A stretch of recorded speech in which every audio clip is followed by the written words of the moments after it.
Good Monday morning, and thanks for listening to my musing today, which is about history.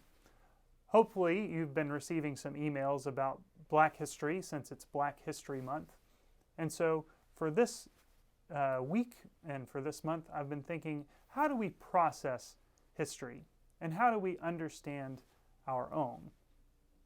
I wonder if you, like quite a few people, have gone to Ancestry.com to feel connected to the people of your past, to know a little bit more about yourself, and to unearth or uncover some things maybe you didn't know.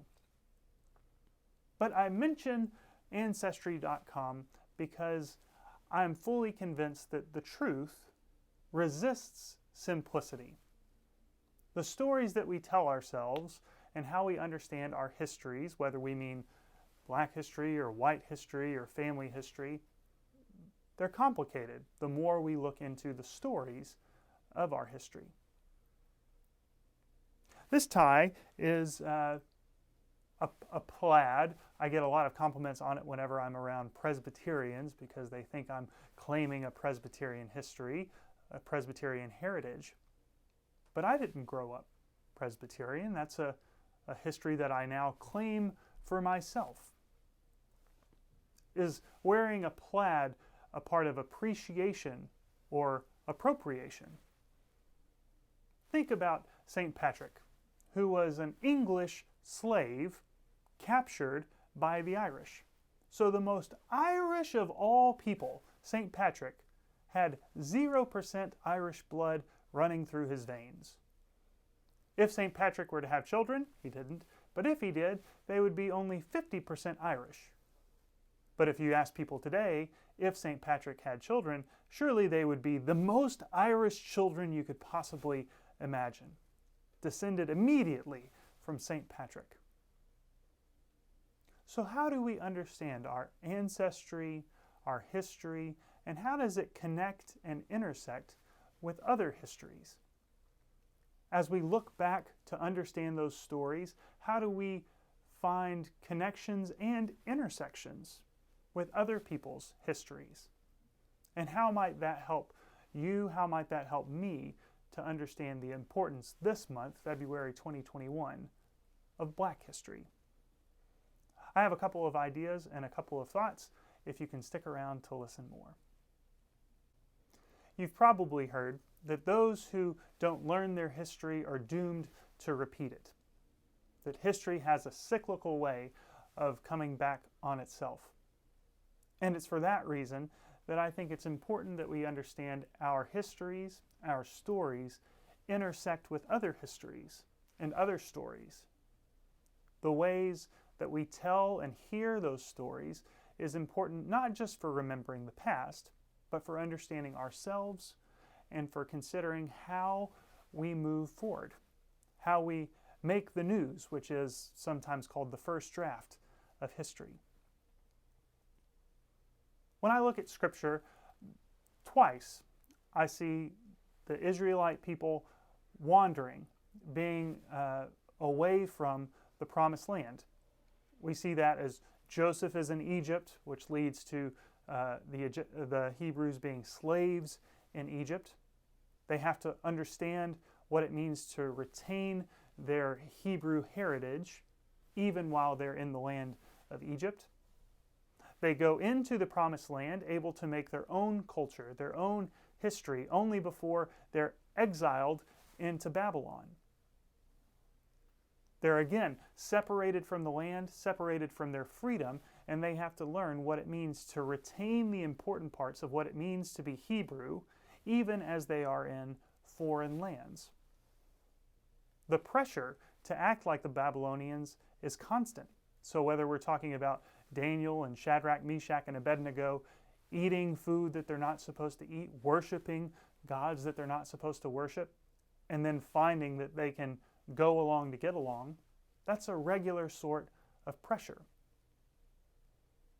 So we see that story of the Hebrew people in Egypt and in Babylon, in both cases struggling to understand what it means to be their own people, to be free. That story is not only a Hebrew story, now is it? People all over the world in all sorts of contexts struggle to understand what it means to be themselves, to live freely. In some ways, that's the story of people that came to the United States, whether they be Puritans, English colonists, or slaves from Africa. The hope and the promise that they would have their own land to make their own way in the world, that was true for people like Crispus Attucks, who was killed in the Boston Massacre, an African American. It was true for plenty of people that you probably remember, Sam Adams and George Washington and Benjamin Franklin. Their histories intersect in that hope for what America could be. And as we look back to those histories, perhaps that helps to inform us about what it takes in terms of courage, inner strength, and self-understanding to push towards freedom, people who live and can determine their own future. Hopefully, a future with liberty and justice for all within the American story, or people who live by love and grace according to the Christian story. So learning those stories, whether they're from the Hebrews or colonists, help us to think about who we are, even if they're not quite our stories, whoever our stories are about, whoever we consider ourselves to be. That's why I think it's important for all people to consider Black history. Black history is about all of history, and we can find the ways that profiles in Black history have something to say about our own. There have been emails, maybe you're getting them, maybe you haven't, about profiles in Black history. 10 men, 10 women, 8 events through the month of February that are interesting stories of individuals. But as we tell their stories together, it starts to shape at least my vision of contributions that others have made generally. So that whenever I see the van, the bloodmobile outside of Woods collecting blood for people, I can think of Dr. Charles Drew, who was an African American who studied plasma and red cells. He learned how to store it and to transport it during World War II. Had it not been for his advancements, I wouldn't be able to donate and I wouldn't be able to receive blood when needed. That's an important part then of my history. His contributions allow me to contribute whenever I donate, or for me to receive whenever I need a transfusion. Our histories intersect, and they repeat. I really love the story of Jesse Owens, who competed in the 1938 Berlin Olympics, sometimes called the Hitler Olympics. You might imagine that if you claim to be the superior race, as the Nazis did, and you have the home field advantage, as they did during the 1938 Olympics, you probably expect to win. But Jesse Owens won 4 gold medals right in front of Hitler. It was political. It shows us that even there in 1938, sports, something that is often encouraged to be politically neutral, was not.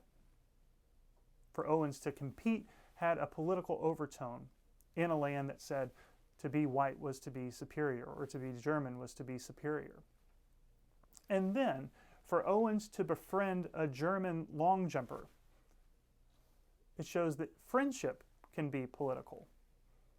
It shows the world a possibility of what can be, so that in a simple walk around a stadium, arm in arm, Owens and Lutz, 2 long jumpers there in the heat of battle, but joined together in a common joy of competition and celebration, they show all of Nazi Germany what could be possible. If you've played sports with any people of color, people different than you, Owens' story can intersect with your story. The way that we play together and the way that we show sportsmanship is powerful, not just for white people and black people, but for all people who share a common endeavor to do their best and to compete against the best. There are infinite profiles in history and infinite and complex ways that they intersect, because everyone has their own personal story to tell. And in the ways that people move and interact together, we find that our story intersects with others.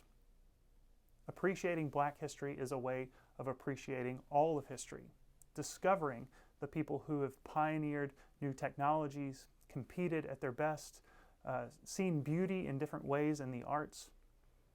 And so for the times that other stories aren't told enough, I think we can appreciate any story. In February, we're encouraged to look at Black stories. In March, we're encouraged to look at women's stories. There's a month for Asian American heritage and history. I hope that you find that you can learn something new every day, that you can appreciate the stories from the past and take the time to discover the stories and histories of the people around you in your neighborhood. As you rub shoulders at the pool, or whenever you're bumping into people at Starbucks, whenever that becomes socially appropriate and health appropriate, ask them about their stories. I'm sure they, like you, don't mind being asked. They don't mind telling. And you might find something interesting, encouraging, and that as you learn to appreciate other stories, this increases our capacity for things like empathy and care. Where we find commonality, we find places where we need to work together, because I'm sure you're not the only person concerned about your kids' education. I'm sure you're not the only person who would like better traffic on Ritchie Highway. So in all of these things, when we tell our stories, when we discover where we come from, we help to discover where we might be going together. That's why history is important. That's why Black history is important. So for the month of February, I hope that you'll find profiles and ways and stories that help you to think about just that. Those are my musings for today. Thanks for listening to my story. I'll see you next Monday.